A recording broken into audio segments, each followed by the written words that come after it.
করছো তোমার মা বাবা রক্ত পানি করিয়া তোমাকে বড় বানাইছেন, লেখাপড়া শিখাইছেন, তুমি চাকরি করবা, সম্মানের সাথে থাকবা, মা বাবারে শান্তিতে বসবাস করাইবা, খানা দিবা। অথচ লেখাপড়া করছো, চাকরি নাই, চরিত্র ভালো না, কেউ তোমার দোয়াও করে না, বরদোয়া করে। এখনো সময় আছে, তওবা করে নাও, চরিত্রটারে ঠিক রাখিও। মোবাইলের কারণে তোমার চরিত্রের কোনো গ্যারান্টি নাই, সব ধ্বংস হয়ে যাইতেছে। ও আল্লাহর বান্দারা, আল্লাহ বলেন আমাকে ভয় কর, জবানটারে কন্ট্রোল করো, জবানটারে হেফাজত করো। আল্লাহর ভয় অন্তরে জমা করে নাও। যত বয়ান করি কোনোদিনই বয়ানে লাভ হবে না যদি আল্লাহর আযাবের ভয় অন্তরে না থাকে। ওমরে ফারুকের অন্তরে ভয় থাকার কারণে কাঁদতেছে, ঈদের দিন জাহান্নামের ভয়। একমাত্র আল্লাহর আযাবের ভয় অন্তরে থাকার কারণে তার বয়ান বেশি লাগে না। আর আবু জাহিল্লার অন্তরে আল্লাহর ভয় নাই। নবীজি 13টা বছর বয়ান করিয়াও কালেমাওয়ালা বানাতে পারেন নাই। আমি কি যুবক হইয়া নবীর সেই সুসংবাদের কাতারে আসিনি? আমার দ্বারা দ্বীনের উপকার কোনো হইল নি না ক্ষতি হইল? একটু চিন্তা করিয়া এখনো সময় আছে, তওবা করে নাও। আর আল্লাহকে বলো, আল্লাহ আমার মতো কত যুবক আমার চোখের সামনে স্কুলে পড়ে, কলেজে পড়ে, নামাজ পড়ে, নবীর তরিকা মানিয়ে চলে, মা বাবার বিরোধিতা করে না, আমি কেন পারবো না? ও যুবক বাবারা, স্কুল কলেজে পড়িয়া এখনো তুমি পারো, তওবা করে নাও। তোমার মতো যুবক স্কুল কলেজে পড়ে, চাকরি করে, ব্যবসা করে, নামাজ ছাড়ে না, তুমি কেন পারবা না রে বাবা? এখনো সময় আছে, তওবা করে নাও। ও মা বোনেরা, আপনারাও তওবা করেন।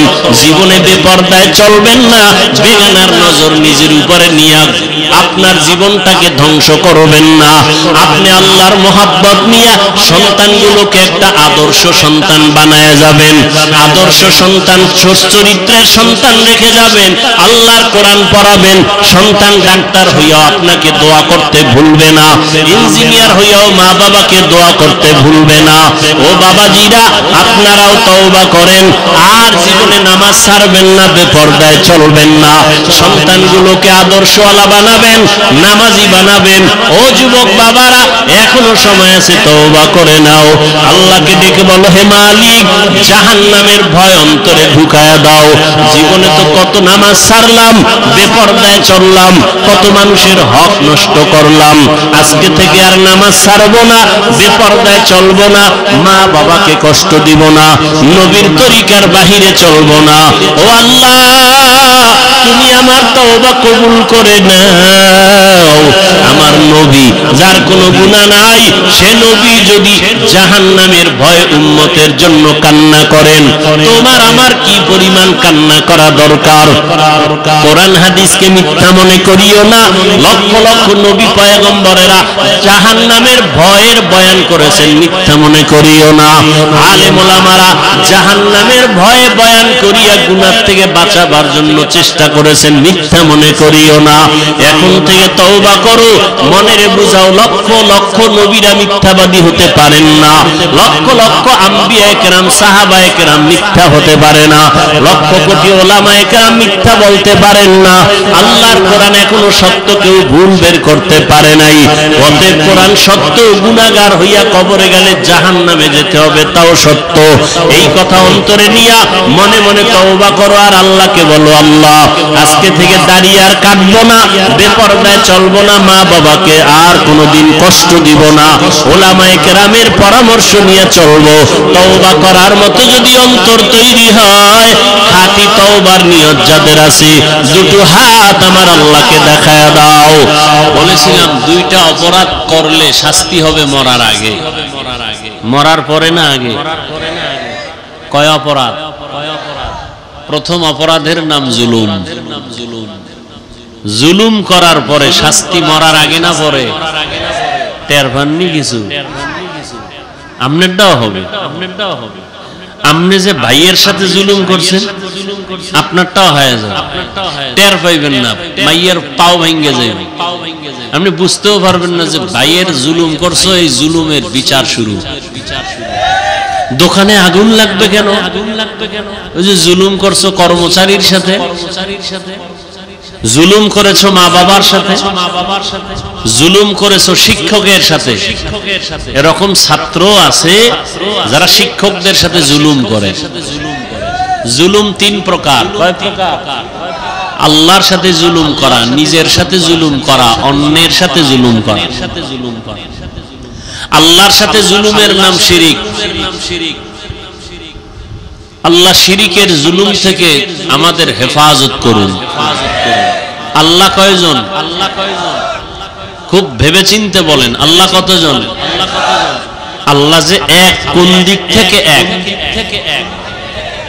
রিজিক দেওয়ার বেলায় আল্লাহ একটু দুর্বল, সেখানে গ্রামীণ ব্যাংকের সহযোগিতা লাগবে, এনজিও লাগবে, লোন উঠাইতে হবে। হ্যাঁ,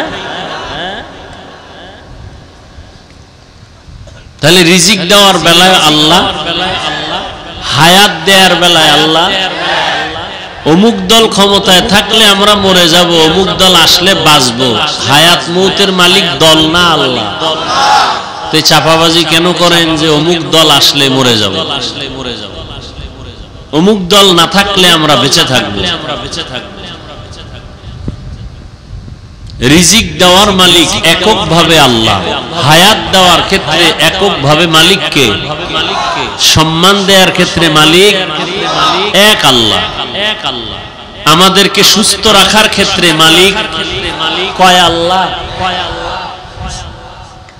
যেই এক আল্লাহ রিজিক দেন, নাকি আপনাদের ধারণা থাকলে বলতে পারেন যে না, রিজিক দেওয়ার ক্ষেত্রে অন্যেরও কিছু অংশ আছে, ছেলে কিছু দেয়। কেন অনেকে বলে না, ছেলে যদি চাকরি না করতো না খাইয়া মরে যাইতাম, বলে না? না খাইয়া মরে যাওয়ার ক্ষমতা ছেলের হাতে, চাকরির হাতে, সার্টিফিকেটের হাতে। আমগো তো কোনো সার্টিফিকেট নাই। হাটহাজারীর হুজুর রাহিমাহুল্লাহ তাকে ধৈরা বাইন্দে এরপরে সার্টিফিকেট বা সনদের স্বীকৃতি দিছিল। ওই সনদ কি আমগো টাকা দেয়? কথা বলেন, কিচ্ছু না। কই আমরা না খায় মরছি? পৃথিবীতে কোরআনওয়ালা ওলামায়ে কেরামের মতো সম্মানেও কেউ নাই, শান্তিতেও কেউ নাই। শান্তি দেওয়ার মালিক, সম্মান দেওয়ার মালিক। জীবন তো আছে আপনার, তবে আল্লাহর কাছে আজকে থেকে নতুন করে দোয়াটা করবেন। যারা বুঝেন না করেন, আজকে থেকে করিয়েন। আল্লাহ সম্মানের জীবন চাই। কি সম্মান? কি জীবন? দ্বিতীয় পাশাপাশি বলবেন আল্লাহ সম্মানের রিজিক চাই। কানে থাপ্পড় দিয়া রিজিক দিবে, ভাত দিবে, ওই ভাত চাই না। জেলখানায় ঢুকায় দুইটা রুটি দিবে, সে রুটি চাই না। আমার ছেলেকে হাত করা লাগায় এরপরে আমাকে খানা দিবে, মিষ্টি খাওয়াবে। জেলখানায় রিমান্ডের মার দিয়ে আবার নাস্তার প্লেটে গিয়ে একসাথে ভাত খাওয়াবে, সে খানা চাই না। কি খানা চাই? ইজ্জতের খানা চাই। আমরা মসজিদে উলামায়ে কেরাম যা পায় সম্মানের সাথে পায় না, তুলনামূলক কিন্তু আপনাদের থেকে কম। আপনাদের মাসে কামাই 50,000, হুজুরের 10,000, 6 মাস বাকি। ঠিক নি? কিন্তু সম্মানটা কেমন হিসাব করেন তো? আপনার 50,000 না 50,000 কোটির থেকেও বেশি। সম্মানের রিজিক আল্লাহ সবাইকে দান করেন। তাহলে যে এক আল্লাহ রিজিক দেন, এক আল্লাহ হায়াত দেন, সে এক আল্লাহকে সেজদা দেওয়া উচিত না? সেজদা আর একজনে পায় কেন? পায়নি। সোনার বাংলায় সেজদা আরো কেউ পায় না? পায় না। আচ্ছা আমাকে একটু বলেন তো, আল্লাহ তো একজন, সবাই স্বীকার করলেন। আল্লাহ ছাড়া যা আছে এদেরকে আরবি ভাষায় এক বচনে বলে মাখলুক, বহু বচনে বলে মাখলুকাত। আর সমস্ত মাখলুকাতের মধ্যে শ্রেষ্ঠ মানুষ। এ কথা আপনারা একমত না? জিন? আমার সাথে একটু জবাব দেন। শ্রেষ্ঠ কি জিন না মানুষ? ফেরেশতা মানুষের থেকে শ্রেষ্ঠ। এবার বলেন তো মানুষ কিসের সৃষ্টি? জিন আগুনের, ফেরেশতা নূরের সৃষ্টি শ্রেষ্ঠ না মাটির সৃষ্টি মানুষ শ্রেষ্ঠ? সিদ্ধান্ত কার? যদি লেখা রাখতে পারতেন কামে লাগতেন।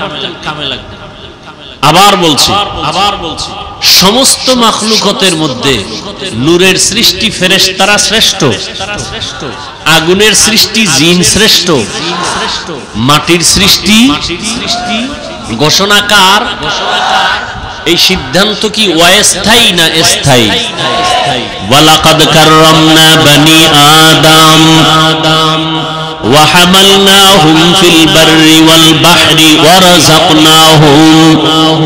ورزقناهم من الطيبات وفضلناهم على كثير ممن خلقنا تفضيلا। এই যুবকেরা, ইসলাম তোমার সম্মান দিয়েছে, পৃথিবীর আর কোন মাস্তান আর নেতা সম্মান দেয়নি। খোদার কসম, সেই ইসলামকে আঁকড়ায় ধর। মাত্র আন্দোলন কইরা সাকসেস হওয়া এটা সাকসেস না, তোমার জীবনকে সফল করো। সফলতার রাস্তা এখনো বহুত দূর। যুবকের ধাক্কা, যুবকের মিশন বড় সফলতার মিশন। নবীজি বলে গেছেন, বুড়ারা আমি মুহাম্মদের বিরোধিতা করেছে, যুবকরা উপকার করেছে। বুড়ারা কি করছে? এই বুড়ারা এখানে যারা আছে এরাও ফাঁকে ফোঁকে করে। জুয়ানরা নামাজ পড়তে চাইলে কয় এত নামাজ লাগে না, দাড়ি রাখতে চাইলে কয় বয়স হয় নাই, রোজা রাখতে চাইলে আব্বা আম্মা কয় শরীর নষ্ট হয়ে যাবে। কার্টুন দেখতে দেখতে সারা রাত মোবাইলে চ্যাটিং করতে করতে শরীর শেষ, গাল শেষ, চেহারা কার্টুন হয়ে গেছে। রোজা রাখলে চেহারা নষ্ট হবে, মোবাইল চালায় যে সারা রাত ঘুম নষ্ট করে চেহারা নষ্ট করলো। আব্বাজান এবার কোন মেডিসিন দিয়া চেহারা ভালো করবেন? বাবার কাছে কোনো জবাব নাই, জবাব দিবেন না হয় ফিডা রেডি হাসরের মাঠে। কোরআনের আয়াত, পালাবার কোনো সুযোগ। সন্তান আল্লাহর কাছে বাবার বিরুদ্ধে মামলা দায়ের করে, রব্বানা ইন্না আতা'না সাদাতানা ওয়া কুবারানা ফাআদাল্লুনাস সাবিলা। আল্লাহ কইবে এই নামাজ পড়ো নাই কেন? ছেলে কইবে আল্লাহ আমার কোনো দোষ নাই, আব্বা আম্মার দোষ। মা বাবায় নামাজের খবর নেয় নাই, নাস্তা করছি কিনা খবর নিছে টেলিফোন করে। বাবায় ওয়াজে গেছে আমারে ডাকে নাই, নামাজের কথা বলে নাই, রোজার কথা বলে নাই, ঔষধটা টাইম মতো খাইছি কিনা বাবায় জিজ্ঞাসা করছে, শরীরটা ভালো কিনা জিজ্ঞাসা করছে, নামাজ পড়ছি কিনা জিগায় নাই। ও আল্লাহ আমার কোনো দোষ নাই, মা বাবারে গ্রেফতার করো। কোরআনের আয়াত, সূরা আহজাব 67 নম্বর আয়াত। এজন্যই তো ইসলাম বলে ও সন্তানের মা বাপ, 7 বছর যখন সন্তানের বয়স হবে তখন সন্তানের নামাজের মুসাল্লায় দাঁড় করায়া দাও। 10 বছর যখন হবে একটু শাসন যদি করা লাগে শাসন করায়ও, নামাজ পড়াও।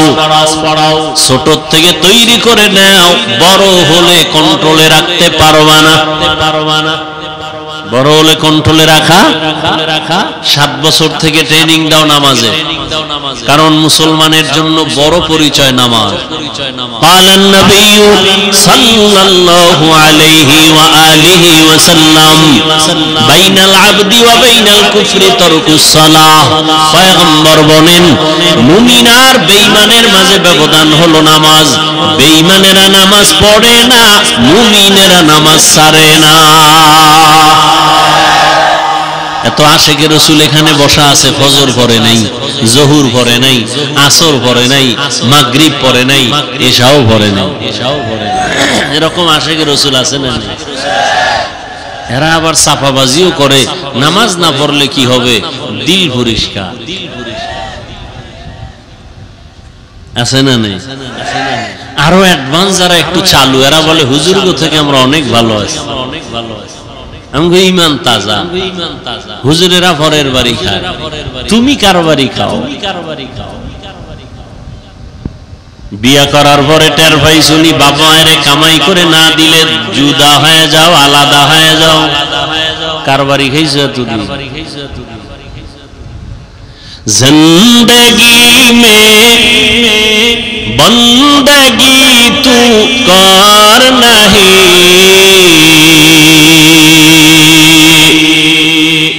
जिंदगी में बंदगी तू कर नहीं, जिंदगी में बंदगी शर्मिंदा है, जिंदगी में बंदगी शर्मिंदा है। আপনাদের ঘুম আসতেছে? একটু কি বসা যাবে? কি করবেন? ঘুমাবেন? যেই গরমে গরমে ঘুমাইবো, রাস্তায় গিয়া শুধু মোবাইল চালাবে। আর এখন তো বাঙালির ঘুম নাই, কি সারা রাত মোনাজাতে কাটায়। আমরা মোনাজাত ধরি বইয়া, ওরা ধরে হইয়া। ঠিক নি? আল্লাহ হেদায়াত দান করুন। এ যুবক, ১৫০০ বছর আগে রহমতের নবী বলে গেছেন, যুবকের আমি মুহাম্মদের উপকার করেছি। পয়গম্বরের কলিজার চাচাতো ভাই হযরত আলী ৭ বছর বয়স থেকে ১১ বছরের ভেতরে নবীর হাতে হাত দিয়া কালেমা পড়ে বলে, নবী আপনার কোনো চিন্তা নাই, আমি অল্প বয়সে কালেমার পতাকার তলে চলে আসলাম। নবীর চাচাতো ভাই কালেমা পড়ার পরে হইছে সাহাবী। কিছুদিন পরে কি হবেন বলেন? জামাতা হবে। রসুলের কলিজার জামাতা, কারণ ফাতেমা রাদিয়াল্লাহু আনহা রসুলের কলিজার কন্যা। মুহাব্বতের মেয়ে ফাতেমা রাদিয়াল্লাহু আনহা সবার ছোট। ও পর্দার আড়ালের আম্মা জানেরা, নারীদের সম্মান আল্লাহ সবার উপরে দিয়েছেন, নবীর মাধ্যমে দিয়েছেন। দুনিয়াতে নারীর অধিকার সম্মান কোন ধর্মে দিতে পারে নাই, কোন নেতা দিতে পারে নাই, নেত্রী দিতে পারে নাই। আল্লাহ দিয়েছেন নবীর মাধ্যমে, ইসলাম দিয়েছে। ইসলামের দেওয়া সম্মান অধিকার যারা একটু উল্টা পাল্টা করে মন গড়া দিতে চাইছে, এদের দ্বারা নারীর সম্মান হয় নাই, হয়েছে নারীরা অপমান।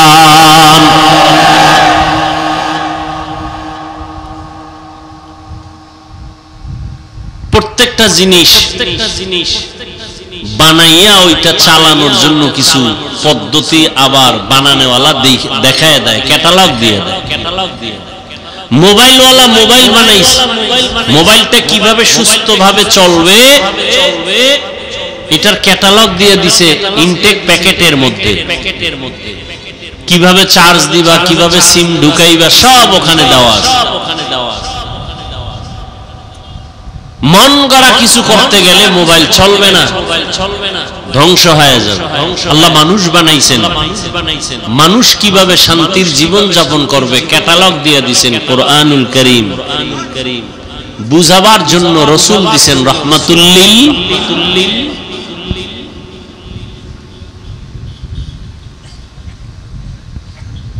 হায় হায় হায়। তো আল্লাহর শুকর আদায় করতে গিয়ে আমি অনেক দূরে চলে আসলাম, যে আজকে সুন্দরভাবে বয়ান শুনতেছি, বয়ান করতেছি, ঝামেলা নাই।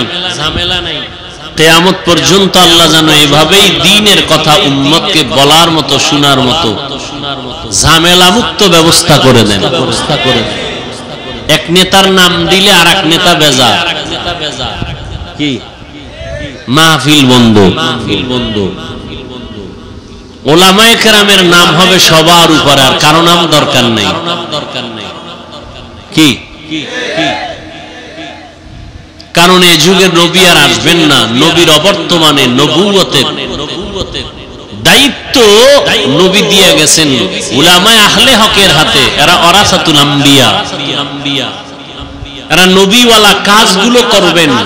এরাই হলো উম্মতের রাহবার। আল্লাহ উলামায়ে কেরামদেরকে এক হয়ে দ্বীনের পথে কাজ করার তৌফিক দান করেন। এমন কোন কথা বলবেন না, কাজ করবেন না যে উলামাদের মাঝে ডিভাইড তৈরি হয়, বিপরীত অবস্থা দেখা যায়, এমনটা যেন না যায়। উলামায়ে কেরাম যখন এক থাকবেন পুরো দুনিয়া এক হয়ে যায়। একটা ফ্যামিলির মা বাবা সন্তান যখন এক থাকে ওখানে কেউ বাঁকা চোখে তাকাইতে পারে না। উলামায়ে কেরাম যখন থাকবেন এক, গোটা জাতি এক হয়ে যাবে। তখন ভারত কেন, রাশিয়া কেন, আমেরিকা কেন, কেউ বাঁকা চোখে নজর দিতে পারবে না ইনশাআল্লাহ।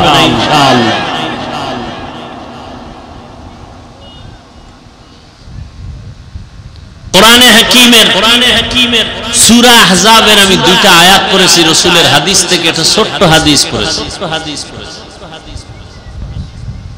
বেহেশতের বাগানে বসছেন বড় দামি, এখানে বসার সাথে সাথে জীবনের সব গুনাহ মাফ হয়ে গেছে। ধৈর্যের সাথে যদি একটু সময় দেন তো আমি আলোচনা করব, উঠা বসা করলে মোনাজাত দিয়ে চলে যাব। কারণ এটা কোনো নাটকের প্যান্ডেল না যে মন চাইলে বসবেন, মন চাইলে উঠবেন, মন চাইলে চা খাবেন, মন চাইলে পান খাবেন। এটা এমন কোন নাটকের মঞ্চ না, এটা এমন বরকতের মজলিস বলা যায় না। এখান থেকে কেউ হেদায়াত পেয়ে বাড়ি যাবে, ওলির খাতায় আল্লাহ নাম উঠায় দিবেন।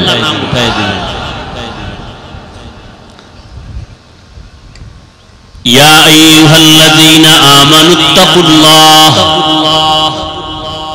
ও দুনিয়ার মুমিন তোমরা আল্লাহকে ভয় করো, তাকওয়া অর্জন করো। আকুলু কাওলান সাদীদা, জবান দ্বারা যা বলবা সঠিক সত্য শালীন ভাষায় বলিও। কি লাভ হবে? এক নাম্বার লাভ, ইউসলিহ লাকুম আমালাকুম, টুটা ফাটা যে আমল করছো ভুলে ভরা, আমি আল্লাহ আমলগুলোকে পরিশুদ্ধতার সাথে কবুল করে ফেলবো। সুবহানাল্লাহ। না দুই নাম্বার পুরস্কার, ওয়ায়াগফির লাকুম যুনুবাকুম, জীবনে যত গুনাহ করেছো সব গুনাহ আমি মাফ করে দিব। ওয়া মান ইউতিইল্লাহা ওয়া রাসূলাহু, যারা আমি আল্লাহ এবং আমার রাসূলের তাআত করবে, ফাকাদ ফাযা ফাওজান আযীমা, অতঃপর তাদের বিজয় হবে চূড়ান্ত বিজয়, সফল বিনা হিসাবে জান্নাতি। হাদিস পড়েছি, রাসূল বলেন, মাইয়াজমান লিমা বাইনা লাহইয়াইহি ওয়া মা বাইনা রিজলাইহি আজমান লাহুল জান্নাহ। রহমতের নবী বলেন, দুইটা জিনিস হেফাজতের জিম্মাদারি যদি তোমরা উম্মতেরা নাও, আমি নবী তোমাদের জান্নাতে নেওয়ার জিম্মাদারি নিব। কয় জিনিস? এক, দুই ঠোঁটের মাঝে জবানের হেফাজত করো, দ্বিতীয় লজ্জাস্থানের হেফাজত করো। আয়াতের মধ্যে দুইটা আদেশ দিয়েছেন আল্লাহ মুমিনকে, কোন বেঈমানকে দেন নাই। কেন? বেঈমান জান্নাত পাবে না, জান্নাত পাবে শুধু মুমিনেরা। ওই মুমিনকে দুইটা আদেশ দিয়েছেন, মানলে দুইটা নগদ পুরস্কার। এক নাম্বার আদেশ আল্লাহকে ভয় করো, দ্বিতীয় আদেশ হলো জবানকে কন্ট্রোল করো। দুইটা আদেশ যদি মানো দুইটা নগদ পুরস্কার। এক নাম্বার তোমার সব আমল কবুল, দ্বিতীয় পুরস্কার জীবনের সব গুনাহ মাফ। মানবা কি করে? আল্লাহ আয়াতের শেষে বলেন, আল্লাহর আনুগত্য করো, রাসূলের তাআত করো, তাহলেই তোমার সফলতা আসবে। আল্লাহকে মানো, রাসূলকে মানিয়া এরপরে জীবনটাকে চালাও, জীবন তোমার সফল হয়ে যাবে। আল্লাহকে মানতে হলে নবী নবীকে মানতে হলে না দেখে মানা যায় না। এজন্য নবী এক হাদিসে বলেন, সল্লু কামা রাআইতুমুনি উসাল্লি, নামাজ আদায় করো আমাকে যেমন তোমরা নামাজ আদায় করতে দেখো।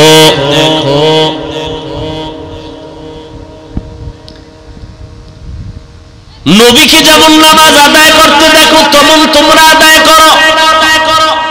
কিতাবে দেখো, নবী বলেন না, বলছে আমাকে দেখো, কিতাবে না। কারণ কিতাবে অনেক কিছু আছে বুঝবা না, বুঝার মেধা নাই। আমি নবী যেভাবে বুঝাই ওইভাবে বুঝো। কিতাব যদি একা একা বুঝতে যাও সম্ভব হবে না। আমি যেভাবে বুঝাবো ওইভাবে বুঝবা। আমি শুধু মুখে বুঝাবো না, প্র্যাকটিক্যাল আবার আমল করে বাস্তবায়নে দেখায় দিব। চুল কাটা সুন্নত কিতাবে আছে, আমি নবী এটা আমলের মাধ্যমে প্র্যাকটিক্যাল দেখায় দেই। কিতাব দেখলে হবে না, কিতাবের কথা শুনো, আমি মুহাম্মদ রে দেখো। কিতাবের মধ্যে আছে আঙ্গুলের নখগুলো সুন্নত তরিকায় কাটো। কিতাবের কথা কানে দিয়া দিলের মধ্যে গাঁথো, শুনো, কিন্তু আমি নবীকে দেখো আমি কেমনে কাটি। আমি প্র্যাকটিক্যাল দেখায় দিতেছি, আমাকে দেখে দেখে নামাজ পড়ো। রুকু কেমনে দেই, সেজদা কেমনে দেই, হাত কেমনে বাঁধি ওইভাবে বাঁধো। নজর কোথায় রাখি, পায়ের আঙ্গুল কেমনে থাকে, হাতের আঙ্গুল কেমনে থাকবে। ওরে আল্লাহর বান্দা, আঙ্গুলগুলো কানের কোন পর্যন্ত উঠানো যাবে, আমি নবী প্র্যাকটিক্যাল দেখাইতেছি, ওইভাবে দেখো। এই উম্মতেরা বলবে নবীরে দেখা যায় না, আমরা কেমনে নবীর অনুসরণ করি দেখবো। নবী কয় আমারে যারা দেখছে তাদের দেখো। নবীরে দেখছেন সাহাবায়ে কেরাম, সাহাবায়ে কেরামদের দেখছেন তাবেঈন, তাবেঈনদেরকে দেখছেন তাবে তাবেঈন, তাদের দেখছেন উলামায়ে মুতাকাদ্দিমিন, তাদের দেখছেন উলামায়ে মুতাআখিরিন। এইভাবে উলামায়ে কেরাম দেখছেন, দেখতে দেখতে এই পর্যন্ত আসছে। ও উম্মত, তোমরা যারা আলেম না, কোরআন হাদিসের আরবি বুঝো না, ব্যাখ্যা বুঝো না, তোমরা বয়ান শুনো আর টুপি মাথায় দেওয়া সুন্নত, দাড়ি রাখা নবীর আদর্শ, জামা পরা নবীর সুন্নত, পানি 3 শ্বাসে পান করা নবীর সুন্নত, কেমনে গ্লাসটা ধরবা, কেমনে পানি পান করবা। হুজুরদের বয়ান শুধু কানে শুনবা, দিলে ঢুকাইবা, আর আমলের বেলায় আলেমদের দেখা দেখা আমল করবা।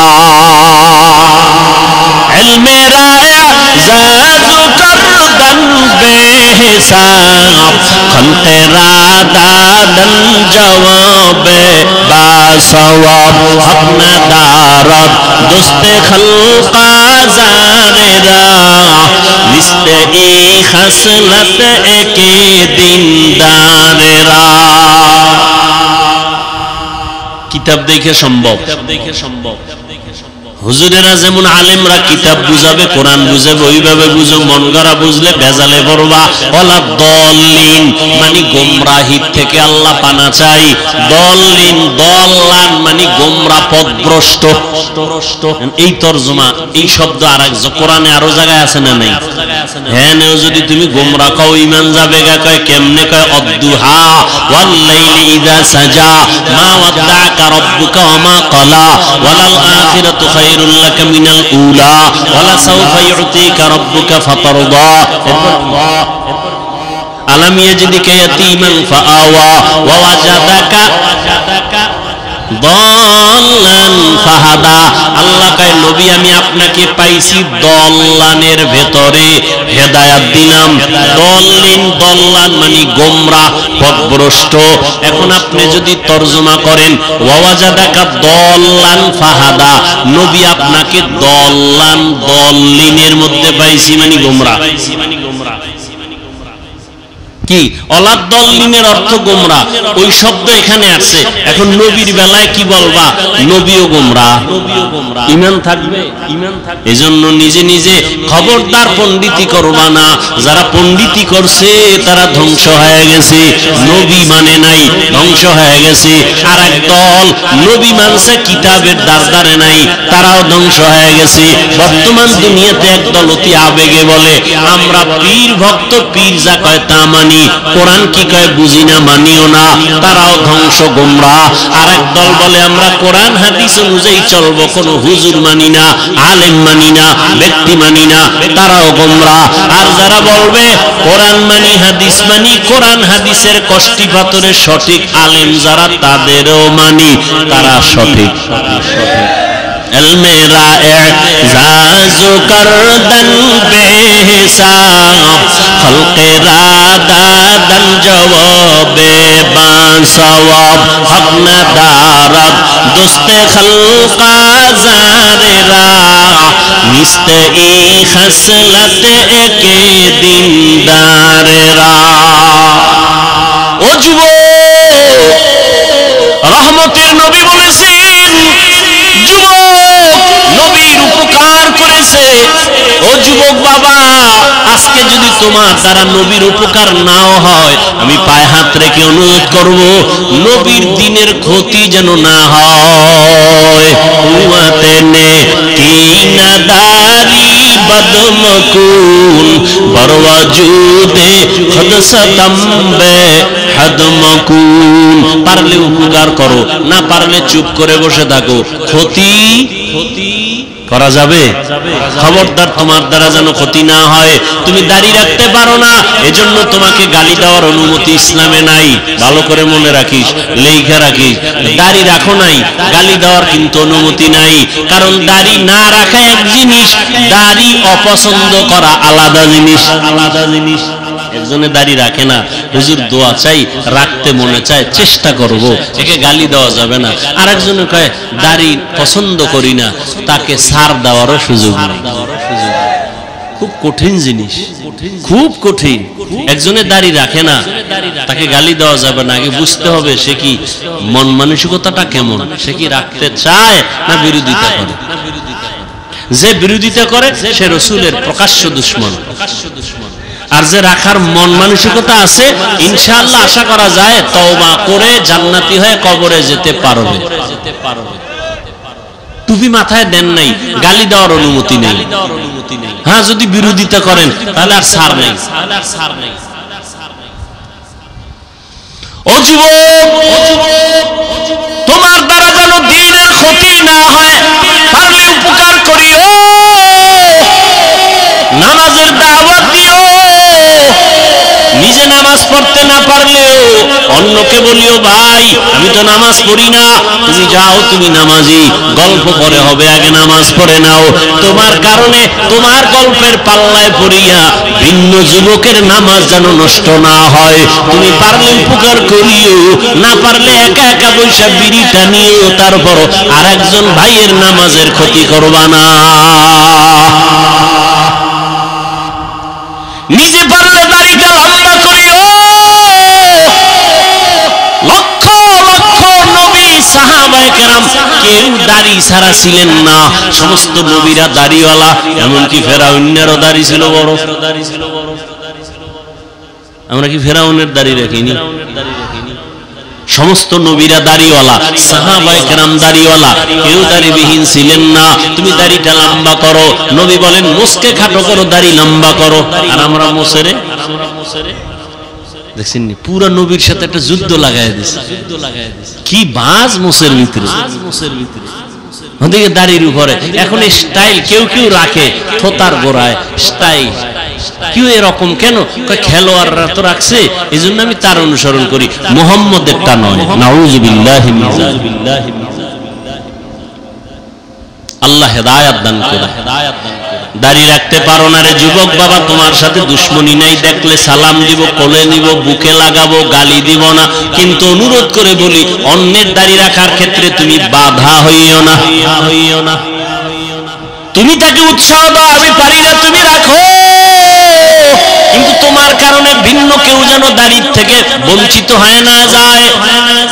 কারণ দাড়ি বিহীন লোকটার 24 ঘন্টা অল টাইম সেকেন্ডে সেকেন্ডে সেকেন্ডে সেকেন্ডে কবিরা গুনাহ কবিরা গুনাহ কবিরা গুনাহ লেখাই হয়। আল্লাহ হেদায়েত দান করুন। এরে নবীর আশিক, আল্লাহ পাক রব্বুল আলামিনের পয়গম্বর বলেন, দুই জিনিস হেফাজতের জিম্মা যদি নাও, আমি তোমাকে জান্নাতে নেওয়ার জিম্মাদারি নিব। এক নাম্বার জবানটারে কন্ট্রোল করো, দুই নম্বরে লজ্জাস্থান হেফাজত করো। আর জবানকে আর লজ্জাস্থান হেফাজত করার জন্য বর্তমানে যে বাধা, তার নামেই মোবাইল। জবান কন্ট্রোল হয়নি মোবাইলে, তো বলেন কি সারা রাত জিকির চলে মোবাইলে, সারা রাত। আল্লাহ হেদায়েত দান করুন। কত বাজে কথা বলেছো। এই যুবকের আল্লাহরে ভয় করিস। দুনিয়াতে কয়দিন হায়াত পাবি এটা আল্লাহ লেখছে না? ও বাবারা বলো না, যুবকরা একটু বলো, নির্ধারণ আছে না নাই? আছে। ঠিক কয়দিন তুমি কত কিলো খানা খাইবা তাও কিন্তু বাজেট আছে না নাই?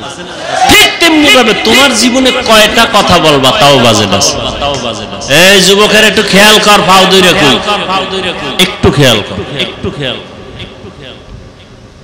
হায়াতের বাজেট এখনো বাকি, কিন্তু মোবাইলে এত বেশি কথা কইছো, বাজেট শেষ।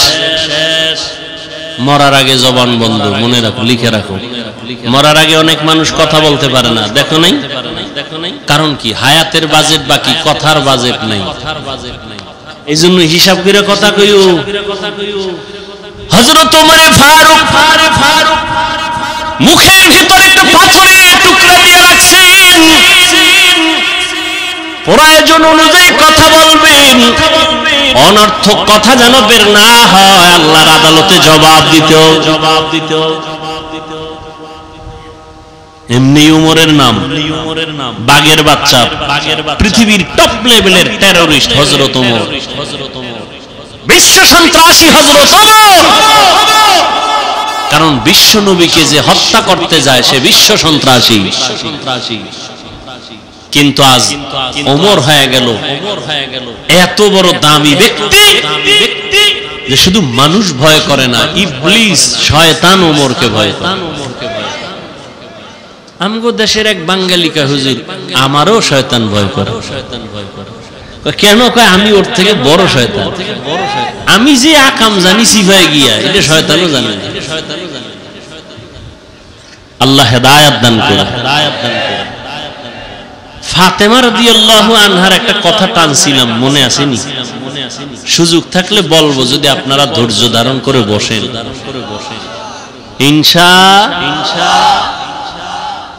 নামাজ তো পড়েন নাই, ফজরটাও পড়বেন কিনে নিয়ে তো টেনশন নেই। এই টেনশন আমাদের, নামাজ পড়তেই হবে। একা একা যায় যদি নামাজটা না পড়ে ঘুমাই, বউ কিছু কইব না ভয়ে, কিন্তু আমার ভিতরে আল্লাহর ভয়, যে সম্মান তো আমি টাকা দিয়ে অর্জন করতে পারি নাই, এই সম্মান তো আমার সার্টিফিকেট দেওয়া হয় নাই, সম্মান আল্লাহ দিছেন। যদি আল্লাহকে বেজার করি, আল্লাহ সম্মান ধুলায় মিশাই দেন। পারেনি আল্লাহ।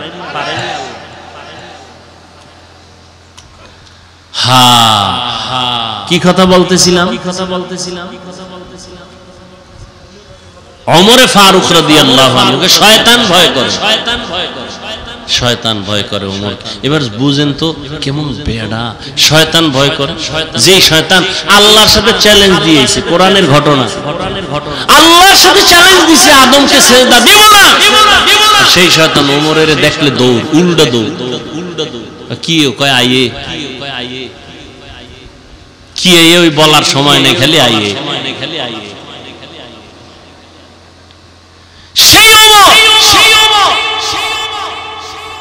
ঈদের দিন, রোজার ঈদের দিন দরজা আটকে কাঁদতেছে।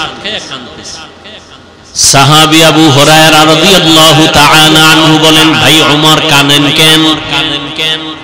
জাহান্নামের ভয়।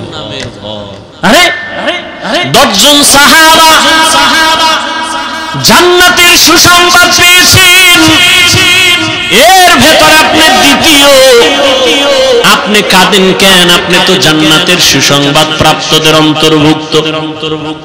খলিফাতুল মুসলিমিন ওমর আবু হুরায়রা যে আল্লাহ দয়া করে জান্নাতের সার্টিফিকেট দিয়েছেন, ভয় অন্তরে ভয় কোন আমলের কারণে না জানি আল্লাহ বেজার হয়ে আবার সার্টিফিকেট ক্যান্সেল করে দিতে পারে। পারেন না? পারেন না? এই ভয়টা যদি ওমরের অন্তরে থাকে, আপনার আমার অন্তরে কিভাবে থাকা উচিত? দেখছেন, ওমর খেলাফতের দায়িত্বে আছে, পুরা অর্ধজাহানের খলিফা ওমর রাতের বেলা ঘুমায় না, এলাকায় ঘুরে ঘুরে খবর নেয় কার কি হালাত। এক ঘরের সিফায় গিয়ে দেয় ভিতরে বাতি জ্বলে, পাশে গোপনত্ব বজায় রেখা শুনতেছে মা তার কন্যাকে বলে, কালকে বাজারে যাবি দুধ বিক্রি করতে, পানি বেশি দিস, দুধের মধ্যে কি পানি দিয়ে নিবি। মেয়ে কয়, মেয়ে আম্মাজান খবরদার, ওমর যদি এটা শুনে তো কল্লা ফালায় দিই, কল্লা ফালায়। এবার মা কয়, ওমর কি দেখবেনি? ওমর কই? ওমর কই? ওমর কই? ওমর কই? মেয়ে কি কয় জানেননি? আম্মা জান, যদি ওমর দেখবেন না তবে ওমরের আল্লাহ দেখবেন। আর কে দারদ খৌফে হক দরদিল মাদাম জান্নাতুল মাওয়া দেহাদ উরা মাকা। এর নবীর আশিক ও পর্দার আড়ালের আম্মা জান, ও যুবক, আমি তোমাদের পায়ে হাত রেখে বলি, বয়ান করে আমি তোমাদের আমার মতো হুজুর বানাবার জন্য আসি নাই। আমি একবারও বলি না তোমরা আমার মতো হুজুর হও, দাড়ি রেখে পাগড়ি লাগাও, একবারও বলি না, বলবো না। বরং আমি তোমাদের আশ্বস্ত করি, সাহস দেই, স্কুলে পড়ো, কলেজে পড়ো, চাকরি করো, করো, ওই রাস্তায় থাকো। তুমি একজন ডাক্তার হও, আমার দেশের গৌরব। তুমি একজন ইঞ্জিনিয়ার হও, আমার মুসলমান ও দেশের গৌরব। তুমি একজন ভালো দার্শনিক হও, আমার দেশের গৌরব। মুসলমানের একটা গৌরব, মুসলমানের ডাক্তার, মুসলমান ইঞ্জিনিয়ার, মুসলমান একজন দার্শনিক। তবে তোমার কাছে আমার দাবি, সম্মানের জীবন চাইও, ওই সম্মান চাইও না যে মেয়াদ শেষে আবার জেলখানায় ঢুকায় দিও। এমন সম্মানের জীবন চাইও, আল্লাহকে রাজি কইরা চলবা। কোন দল ক্ষমতায় আসবে আর যাবে টেনশন লাগবে না, তোমার সম্মানের চেয়ার থাকবে আজীবন। সম্মানের জীবন চাইও, আর সম্মানের জীবন যদি চাইতে হয় ভালো করে লিখে রাখিও যুবক, ডাক্তার হইয়াও জীবনভর সম্মানের চেয়ারে থাকবি, মরিয়া গেলে মানুষ বুকের সাথে লাগাইয়া শ্রদ্ধার সাথে স্মরণ করবে, দোয়া করবে। ইঞ্জিনিয়ার হলো সম্মান যাবে না, ডাক্তার হলো সম্মান যাবে না, ডক্টর হলো সম্মান যাবে না। দুইটা পুঁজি ঠিক রাইখা ডাক্তারি হরো, দুই পুঁজি ঠিক রাইখা তুমি ইঞ্জিনিয়ার হও। প্রথম পুঁজি শরীরের সুস্থতা, দ্বিতীয় পুঁজি সুন্দর চরিত্র। এই দুইটা নাই তোর সম্মান নেই। চরিত্র ভালো কিন্তু অসুস্থ, চাকরি কোনোদিন হবে? টিকবে? সুস্থ তুমি সবল, ডাক্তার বলে কোন রোগ নাই, চরিত্র খারাপ, টিকবে চাকরি? এই দুই জিনিস লাগবে, আর এই দুই জিনিস ধ্বংস করে একমাত্র মোবাইল। মোবাইলে তোমার অসুস্থ বানাইছে, খবর নাই। ওই যে একটু আগে বলছিলাম, কথা বলার মেয়াদ আল্লাহ দিয়েছেন। মোবাইলে যদি অজস্র কথা বলিয়া মেয়াদ শেষ হওয়ার আগে অনবরত কথা বলিয়া কথার বাজেট শেষ করো, মরার আগে বোবা হইয়া বিছানায় কান্না করবি, জবানে কথা নাই, কারণ বাজেট শেষ। এজন্য গুনে গুনে কথা কইস। আজকে গিয়া বলবি এই ভালোবাসার পাত্রী, আজকে থেকে কথা গুনে গুনে কইতে হইব, নাহলে তুমিও বোবা আমিও বোবা।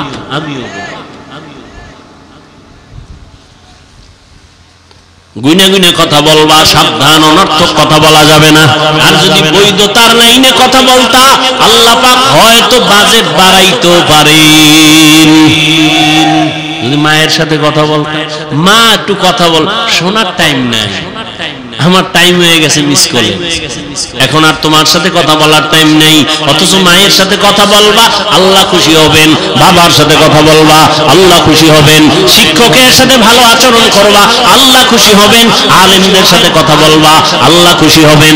জিকির করবা, আল্লাহ খুশি হবেন। দরুদ শরীফ পড়বা, আল্লাহ খুশি হবেন, নবী খুশি হবেন।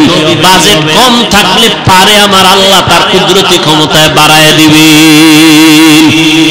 আল্লাহ পারেননি? কাদের কুদরতি দারি বরকামাল, আনতা রব্বি আনতা হাসবি যুল জালাল। তাহলে সম্মানের ডাক্তার হতে চাও তো যুবকরা? ইনশাআল্লাহ। কি ভাই, আমার কথা কি অযৌক্তিক? সম্মানের ডাক্তার হও, সম্মানের ইঞ্জিনিয়ার হও। জীবনটা মইরা গেলেও যেন সম্মানের সাথে নাম লেখা থাকে। কেউ যেন ফিডাইয়া তোমার মূর্তিটারে মাটির সাথে মিলাইয়া না দেয়, কেউ প্রস্রাব করে না। কথা বুঝো? সেই সম্মানের জিন্দেগি চাইলে কয় পুঁজি লাগবে? গেছে গেছে কয় পুঁজি? এটা আমি যুবকেরে কইতেছি, যুবকরা ওদিকে মোবাইলের ধান্দায় ঘুরে রয়েছে। কয় পুঁজি? এক নম্বরে কি? সুস্থতা। এই মোবাইলে কি বানাইছে? তোমার বিশ্বাস হয় না? আমি হুজুর কই দেখে না। আচ্ছা, আজকে একটু গুগলে ঢুকো, তোমার এই টাচ মোবাইলে শরীরের কি ক্ষতি করে গুগলে লেখা সার্চ দাও, সব পেয়ে যাও। এই টাচ মোবাইলে চোখের পাওয়ার থাকে না, কানের পাওয়ার থাকে না, হার্ট দুর্বল হয়, মাথা ব্যথা বেড়ে যায়। বাড়ে নাই মাথা ব্যথা? ব্যথা বাড়ে নাই? বুকে ব্যথা বাড়ে নাই? মরণটা বাকি। অসুস্থ হয়ে গেছে, কানের পাস নষ্ট। আম্মাজান কয় খানা খাবি না, কয় গোসল কইরা লাইছে আগেই। কানের পার্স নষ্ট হয়ে গেছে। হাসিস না, কথাগুলো যে কতটা কলিজার থেকে বলতেছি, কিভাবে বললে তুমি মানবা, এটা যদি বুঝতে পারতাম যে পাও ধরলে মানবা, একটা লাফ দিয়ে আইসা পাও জড়ায় ধরতাম। এক হুজুর এলাকায় আসছে, সবাই দোয়ার জন্য যায়, সালাম দেয়, হুজুর দোয়া চাই। এক হিন্দু ছেলে আইছে দোয়ার জন্য। হুজুরে হিন্দু ছেলের হাত ধরছে, ধরেই সালাম দিছে। হুজুর দোয়া চাই, সালাম টালাম দেয় নাই, দোয়া চাই। কয় আমি হিন্দু। হুজুরে হাত আর ছাড়ে না, চেহারার দিয়ে তাকায় রইছে এক ধ্যানে। কিছুক্ষণ পর হুজুরের চোখ বেয়ে পানি পড়ে। যুবক কয় কি বেয়াদবি করলাম, আর আদব তো বুঝি না, বিধর্মী। হুজুর বেয়াদবি হয়ে গেছে। কয় না, কোনো বেয়াদবি হয় না। তো কাঁদেন কেন? কয় কুদরত দেখে কাঁদি। কি কুদরত? কয় এত সুন্দর চেহারা আল্লাহ কিভাবে জাহান্নামে জ্বালাবেন। যুবকের কলিজার মধ্যে হেদায়েতের নূর ঢুকে গেছে। যুবক যাও বাড়ি চলে গেছে। হুজুর কি কইলো, এটা পুরা শরীর গরম হয়ে গেছে। ভাবতে ভাবতে একা একা কয় জাহান্নাম তো বহু পর, কিয়ামতের বিচার টিচারের পর। আরে মরার সময় যে আমার ধর্মে আগুন লাগাই দিবে মুখে, এইটাই তো বড় জাহান্নাম। না, এই আগুনে জ্বলবো না। ঠিকই হুজুরে বলছে। একদম হুজুরের পা জড়ায় কাঁদে আর হুজুর এখন তওবা পড়ান, কালেমা পড়ান, আর জাহান্নামের আগুনে জ্বলতে চাই না। মান ইয়াহদিল্লাহু ফাহুয়াল মুহতাদ ওয়া মান ইউদ্লিল ফালান তাজিদ লাহু ওয়ালিয়াম মুরশিদা। এরে নবীর আশিক, সুস্থতার জন্য এই মোবাইল থেকে দূরে থাকো। আমিও যে মোবাইল চালাই, আলহামদুলিল্লাহ, গুনাহ থেকে বেঁচে থাকার চেষ্টা করি, আলহামদুলিল্লাহ। তারপরও কিন্তু বেশিক্ষণ তাকায় থাকলে মাথা ঘুরায়। চোখের পাওয়ার অনেকটাই কমে গেছে। কিতাব দেখি মোবাইলে, এখন দেখতে দেখতে গোলাটে হয়ে যায়। লেখা দেখি না, ধুলা ধোয়া। তাহলে তোমার অবস্থা কেমন? আর বাচ্চাদের কাছে এই যে বড় বড় মোবাইল দিয়া বাচ্চারে দেখ, কার্টুন দেখ, এই দেখ, সেই দেখ। অনেক বাচ্চা পর্যন্ত বোবা হয়ে গেছে, কথাই বলতে পারে না। বহু ইতিহাস আমাদের হাতে জমা। বাবায় কান্দে, হুজুর একটু তদবির করে দেন, সন্তান কথাই বলে না। আগে বলতো নি, বলতো, এখন বলে না। মোবাইল দিয়া এই মোবাইলের উপরে পড়ে রাখছে, সারা জিন্দেগি শেষ এই বাচ্চাটা। একদল তো মোবাইল দেখে গেমস খেলতে খেলতে এখন রাস্তায় উলঙ্গ পাগল হয়ে ঘুরে গেমস খেলা পাগল। যুবকরা বল, আমার একজনে বলছে সত্য নি, গেমস খেলা পাগল হইছে যুবক, সত্য নি। কি গেমস জানি এটা? তোরাও খেলতেছো না? তো পাগল হওয়ার ডেটটা কবে?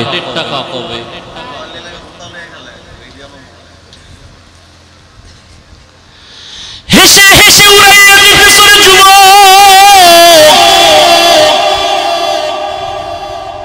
অথচ তোমার মা বাবা রক্ত পানি করিয়া তোমাকে বড় বানাইছেন, লেখাপড়া শিখাইছেন, তুমি চাকরি করবা, সম্মানের সাথে থাকবা, মা বাবারে শান্তিতে বসবাস করাইবা, খানা দিবা। অথচ লেখাপড়া করছো, চাকরি নাই, চরিত্র ভালো না, কেউ তোমার দোয়াও করে না, বরদোয়া করে। এখনো সময় আছে, তওবা করে নাও, চরিত্রটারে ঠিক রাখিও। মোবাইলের কারণে তোমার চরিত্রের কোনো গ্যারান্টি নাই, সব ধ্বংস হয়ে যাইতেছে। ও আল্লাহর বান্দারা, আল্লাহ বলেন আমাকে ভয় কর, জবানটারে কন্ট্রোল করো, জবানটারে হেফাজত করো। আল্লাহর ভয় অন্তরে জমা করে নাও। যত বয়ান করি কোনোদিন এই বয়ানে লাভ হবে না যদি আল্লাহর আযাবের ভয় অন্তরে না থাকে। ওমরে ফারুকের অন্তরে ভয় থাকার কারণে কাঁদতেছেন, ঈদের দিন জাহান্নামের ভয়। একমাত্র আল্লাহর আযাবের ভয় অন্তরে থাকার কারণে তার বয়ান বেশি লাগে না। আর আবু জাহিল্লার অন্তরে আল্লাহর ভয় নাই। নবীজি 13টা বছর বয়ান করিয়াও কালেমাওয়ালা বানাতে পারেন নাই।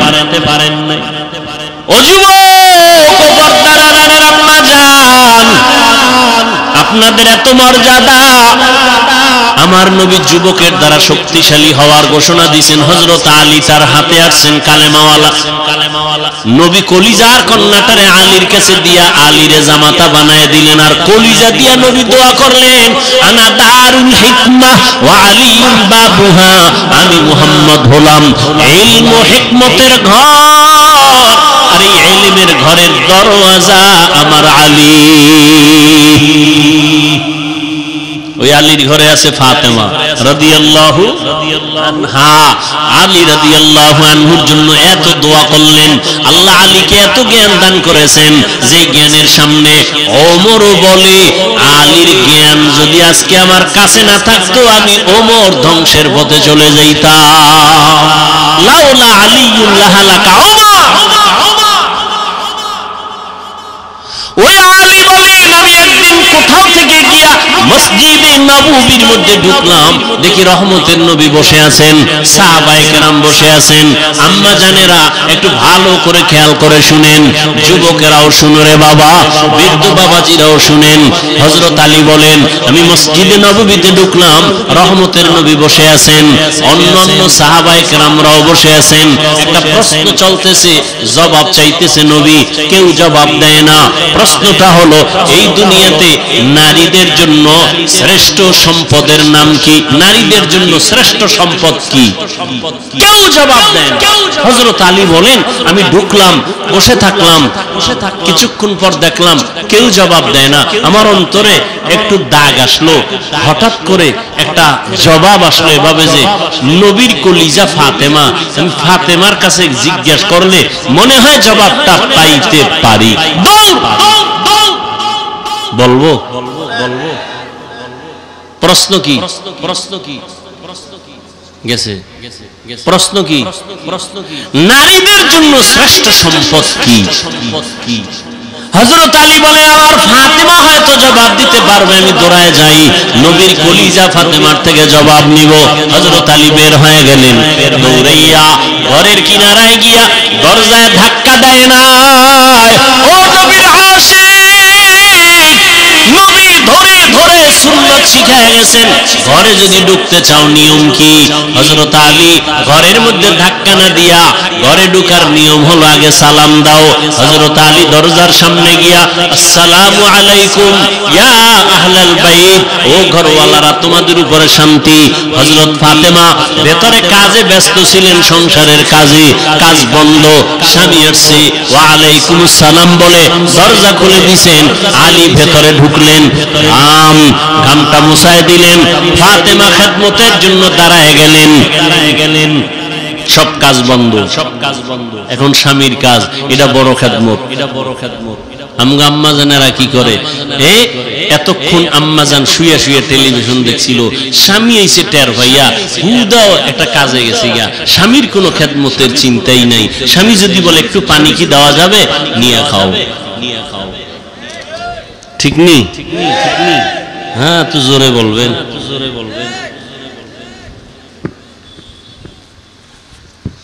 হায় হায় হায়, ফাতেমা রাদিয়াল্লাহু তাআলা আনহা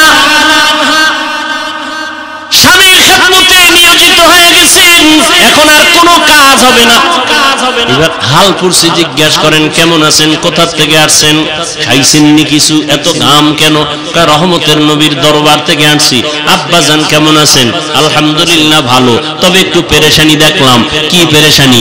একটা প্রশ্ন করলেন, নারীদের জন্য শ্রেষ্ঠ সম্পদের নাম কি, শ্রেষ্ঠ গুণের নাম কি? কেউ জবাব দেয় না। আমার অন্তর বলে, ফাতেমা তুমি পারবা।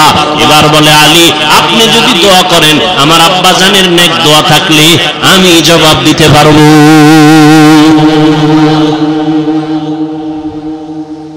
আম্মাজান এমন দোয়া পাইছেন মা ফাতেমা রাদিয়াল্লাহু আনহা। এবার আল্লাহর রাসূলের মেয়ে জবাব দিবেন, শুনবেন না আরেকটু দোয়ার দিয়ে আগায় যাব? নবীজি একটু মন খারাপ লাগলেই ফাতেমার বাড়ি গিয়ে হাজির। কোথাও যাইবে, শেষে ফাতেমার বাড়ি যায়, এরপরে যায় বিদায় নিয়ে। আসবেন ফাতেমার ঘরে আগে আসেন, এরপরে অন্যদিকে যান। ওখানে আরো কলিজার দুইটা সন্তান আছে, হাসান হোসাইন। নামগুলো একটু ভালো করে বললেন। একজনের নাম রাজ্জাক। রাজ্জাক তো আল্লাহ, বান্দা কোনো রাজ্জাক না, বান্দা হলো আব্দুর রাজ্জাক। হ্যাঁ, সুন্দর করে নামগুলো বলবেন, বরকত হবে। নামের একটা বরকত আছে। অনেক মা বাবা আছে সন্তানের নামকে বাজে আঁকা বাঁকা করে ডাকে, উচিত না। মা বাবা ভালোভাবে ডাকবে তো অন্যেরাও ভালোভাবে ডাকবে।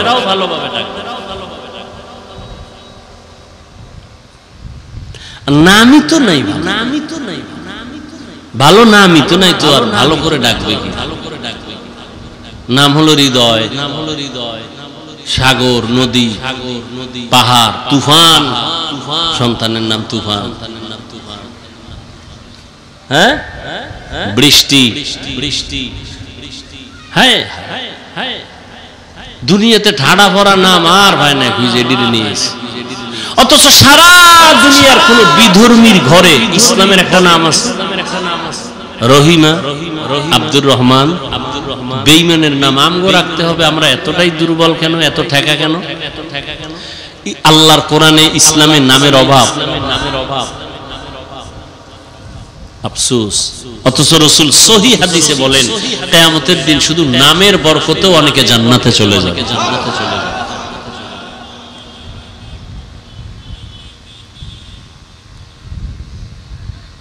ফাতেমা রাদিয়াল্লাহু আনহার ঘরে যাইতেন নবী। আজকে আবু বকরকে ডাকেন। নবী সফর সঙ্গী খুব কাছে থাকতেন দুইজন, আবু বকর, ওমর, এরপরে লাগলে ওসমান, এরপরে আলী। বলবো নবী এবার বলে, চলো আমরা একটু আমার ফাতেমার ঘরে যাই। আবু বকর সাথে, ওমর সাথে, ওসমান রাদিয়াল্লাহু আনহুম ঘরে গেছেন। ফাতেমা রাদিয়াল্লাহু আনহা নবীকে নাস্তা দিছেন। মেহমান, আমার বাবা দু জাহানের সরদার, এক সুন্দর স্বর্ণের পেয়ালায় মধু কি দিছেন? মধু দিছেন। মধু নবীর সামনে রাখলেন। নবী নজর দিয়ে তাকায় দেখে, সুন্দর পেয়ালায় সুন্দর মধুর মাঝে একটা চিকন কালো এভাবে পড়ে আছে। কি বলে না কেন? চুল। নবী দীর্ঘ টাইম তাকায় রইলেন। এবার নবী খোলাফায়ে রাশিদিনকে বলেন, আপনারা কিছু টের পাইছেন নি? আবু বকর বলেন, ইয়া রাসূলুল্লাহ, টের পাইছি। কি পাইছেন? সুন্দর পেয়ালায় সুন্দর মধুর মাঝে কি কথা কয় না? কালো চুল পাইছে। এই মা বোনেরা ভালো করে শুনেন, কালো চুল পেয়েছে। ওমর দেখছেন নি কয় দেখলাম, ওসমান দেখছেন নি কয় দেখলাম। তো মন্তব্য করেন তো এর উপরে। আবু বকর কয় আমি করি। রাসূল বলেন করেন। ইয়া রাসূলুল্লাহ, মানুষের ভেতর একটা দিল আছে, দিল আছে না নাই? দিলটা হলো স্বর্ণের পেয়ালার মতো সুন্দর, আর এই কলবের ভিতরে ঈমানের নূর হলো মধুর মতো মিষ্টি, আর ঈমান অনুযায়ী আমল করা হলো চুলের মতো চিকন কঠিন। মন্তব্যটা কেমন হইল? কথা কয় না। এবার আবু বকর মন্তব্য করছে, ওমর কি বাদ যাবে? কথা কয় না। ওমরে ফারুক বলেন ইয়া রাসূলুল্লাহ, আমিও কি করবনি মন্তব্য? করেন। ওমর বলেন রাষ্ট্র ক্ষমতাটা স্বর্ণের পেয়ালার মতো চমকদার, অনেক সুন্দর, এবং মানুষের হুকুম দিয়া পরিচালনা করাটা এটা মধুর মতো মিষ্টি, কিন্তু ইনসাফ ঠিক রাখা চুলের মতো কঠিন। কি রাষ্ট্র চালানো খুব মজা না? যে উঠে খায় আমার আব্বার, আর নামতাম না, এই চেয়ারের কোনো মেয়াদ নাই। কথা কই এটা আমার ভাইয়ের বাপ দাদা, এই চেয়ার আর ছাড়বো না। এবার জনগণের কয় উঠো আর বউ, এটা কত মজা, কয় মধুর মতো মজা। ওমর কয় ইনসাফ ঠিক রাইখা বিচার চালানো এটা চুলের মতো কঠিন। ইনসাফ, অন্যায় করলে ছেলেরও যেই শাস্তি হবে, অন্যের সেই শাস্তি হবে। ছেলে বলে ক্ষমার কোনো সুযোগ নাই। অন্যায়কে অন্যায় বলতে হবে, অপরাধীকে অপরাধী সাব্যস্ত করে বিচারের আওতায় নিতে হবে। এখানে ছাড় দেওয়ার কোনো সুযোগ হবে না।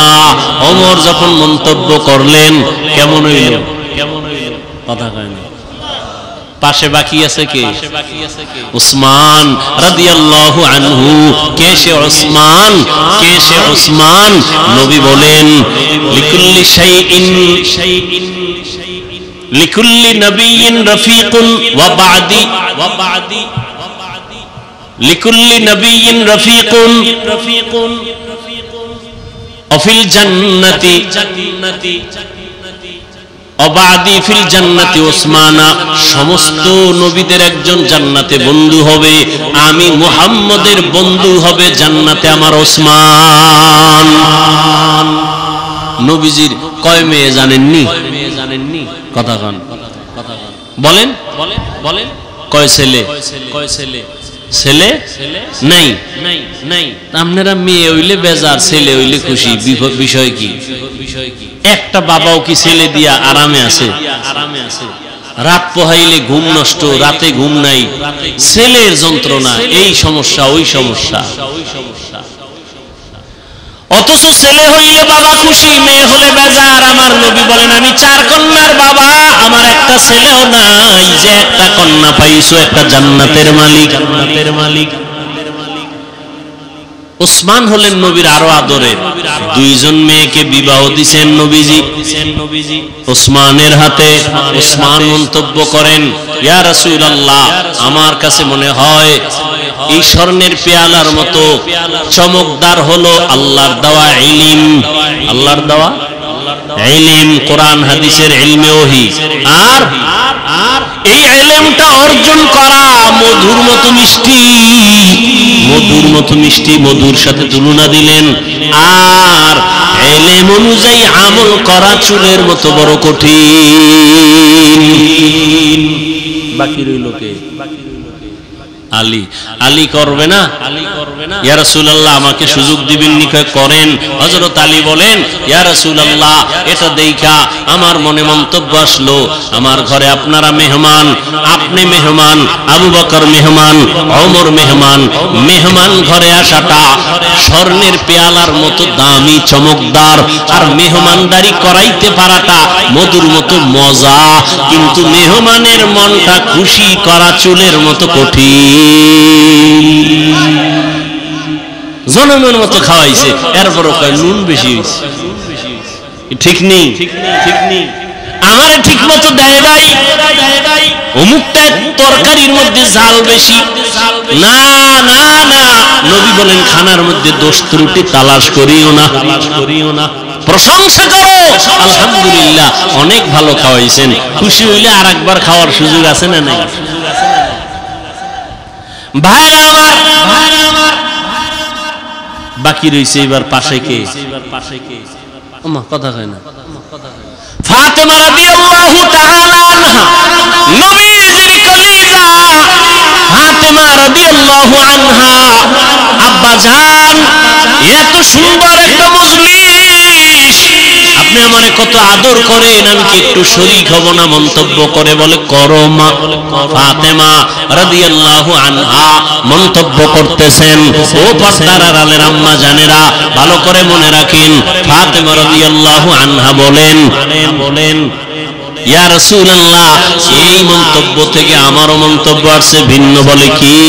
বলে নারীদের জন্য লজ্জা, হায়া স্বর্ণের পেয়ালার মতো দামি, চমৎকার চেহারাটা হলো মধুর মতো মিষ্টি, বেগানার নজর থেকে বেঁচে থাকা চুলের মতো বড় কঠিন। বেগানার নজর থেকে চেহারাটাকে হেফাজতে রাখা সহজ না কঠিন? বড় কঠিন। একটা মানুষের চেহারাই হলো মূল আকর্ষণ, আর এটারে যদি খোলা রাখে কি আর আকর্ষণ থাকে? আর আকর্ষণ থাকে না। এই জন্য বিবাহের পাত্রী দেখতে গেলে চেহারা দেখে না, এটা আকর্ষণ। আল্লাহ কুদরতি ভাবে এটাকে বানায় দিয়ে দিয়েছেন আকর্ষণ লাগায়। ফাতেমা রাদিয়াল্লাহু আনহা মন্তব্য করলেন, এর মধ্যে মজা লাগিয়ে গেছে, এত সুন্দর মজলিসটা, নবীজি যেখানে হাজির, খুব মজা হইতেছে। আল্লাহরে জিবরাইল কয়, আল্লাহ আমার একটু অনুমতি দিবেন নি, আমি যাই? হ্যাঁ আমার একটু মজা লাগে, আল্লাহ অনুমতি দিবেন নি? জিবরাইল কয় যাও, আল্লাহ কয় চলে যাও।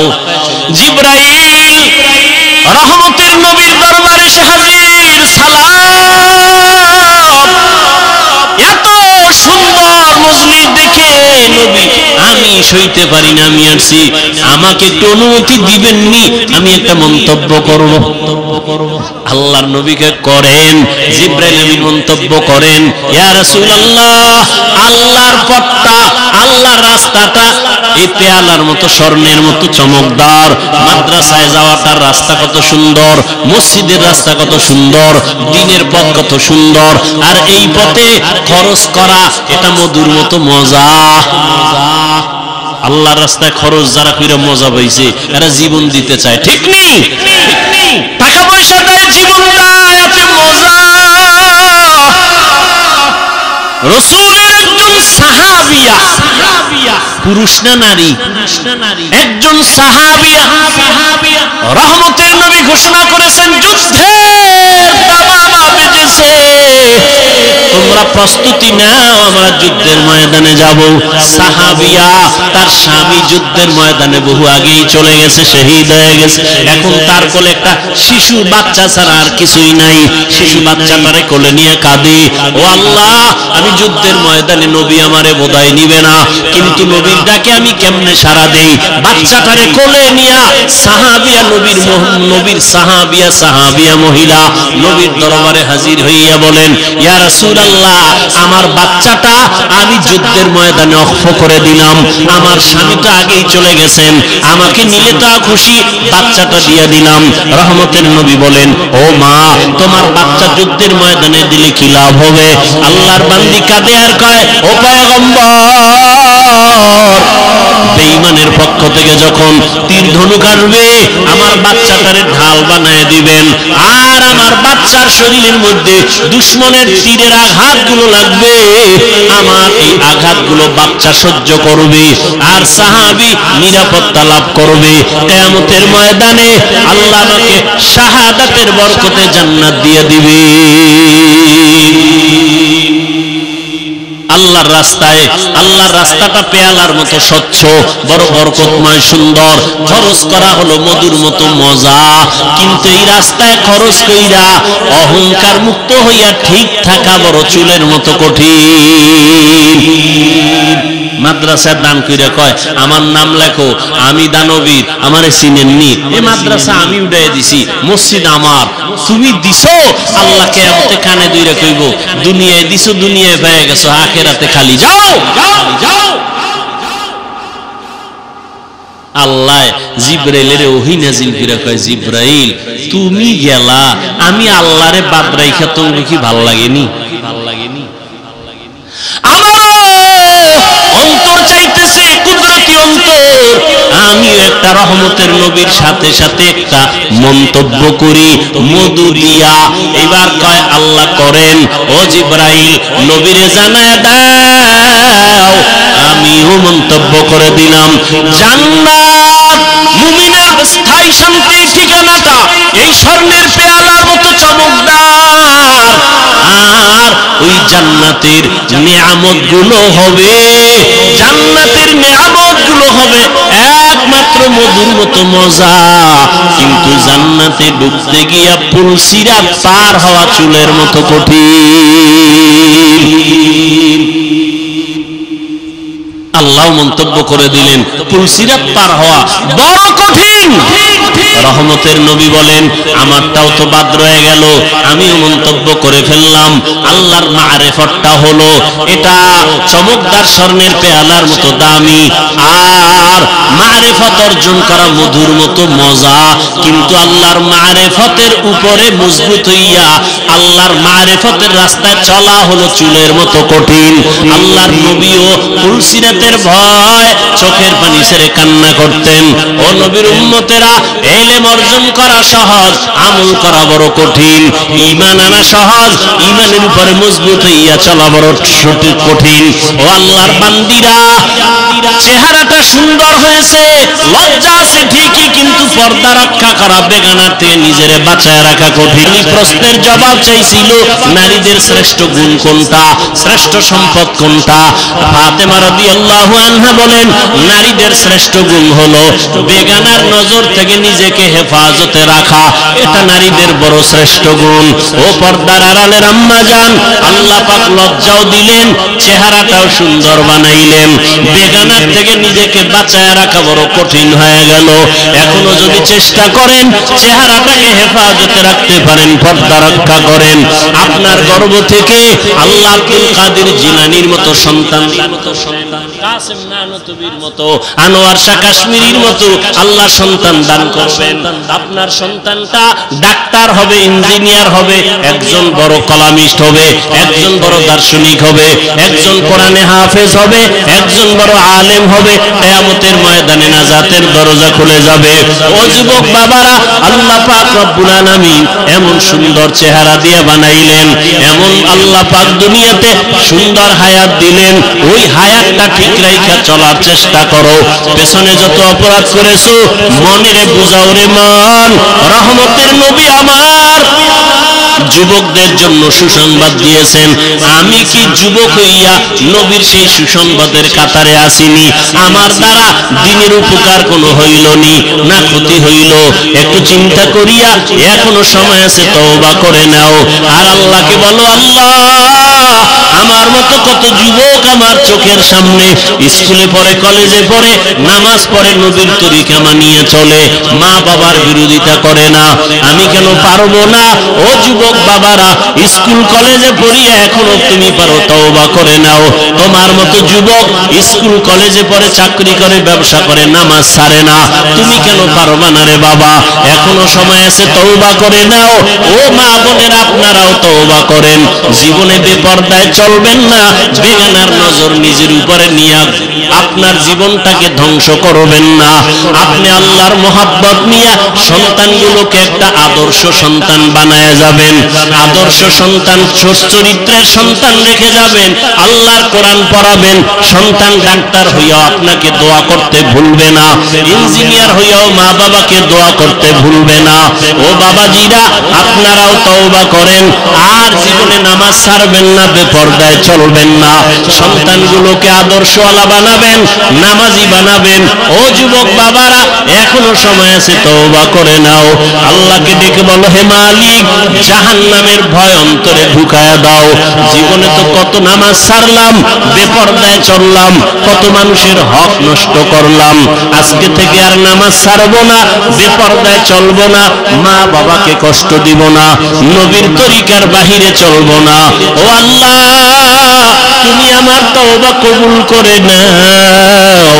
আমার নবী যার কোনো গুনাহ নাই, সে নবী যদি জাহান্নামের ভয় উম্মতের জন্য কান্না করেন, তোমার আমার কি পরিমাণ কান্না করা দরকার। কোরআন হাদিসকে মিথ্যা মনে করিও না।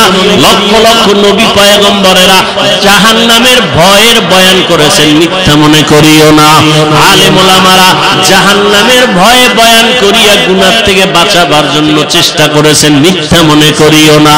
এখন থেকে তওবা করো, মনেরে বুঝাও লক্ষ লক্ষ নবীরা মিথ্যাবাদী হতে পারেন না, লক্ষ লক্ষ আম্বিয়ায়ে কেরাম সাহাবায়ে কেরাম মিথ্যা হতে পারে না, লক্ষ কোটি ওলামায়ে কেরাম মিথ্যা বলতে পারেন না। আল্লাহর কোরআন এখনো সত্য কেউ ভুল বের করতে পারে নাই। অতএব কোরআন সত্য, গুনাহগার হইয়া কবরে গেলে জাহান্নামে যেতে হবে, তাও সত্য। এই কথা অন্তরে নিয়া মনে মনে তওবা করো আর আল্লাহকে বলো, আল্লাহ আজকে থেকে দাড়ি আর কাটবো না, বেপরদায় চলবো না, মা বাবাকে আর কোনোদিন কষ্ট দিব না, ওলামায়ে কেরামের পরামর্শ নিয়ে চলবো। তওবা করার মতো যদি অন্তর তৈরি হয়, খাঁটি তওবার নিয়ত যাদের আছে, দুটো হাত আমার আল্লাহকে দেখায় দাও। আয় আল্লাহ, আমাদের হাতগুলো কবুল করে নেন, তওবা কবুল করে নেন, তওবার উপরে মজবুত হইয়া চলার মতো তৌফিক দান করেন। আমিন। আলহামদুলিল্লাহি রাব্বিল আলামিন, ওয়াসসালাতু ওয়াসসালামু আলা সাইয়্যিদিল আমবিয়াই ওয়াল মুরসালিন ওয়া আলা আলিহি ওয়া আসহাবিহি আজমাইন। ইয়া আরহামার রাহিমিন, ইয়া আরহামার রাহিমিন, ইয়া আরহামার রাহিমিন। রব্বিরহামহুমা কামা রাব্বায়ানি সগীরা।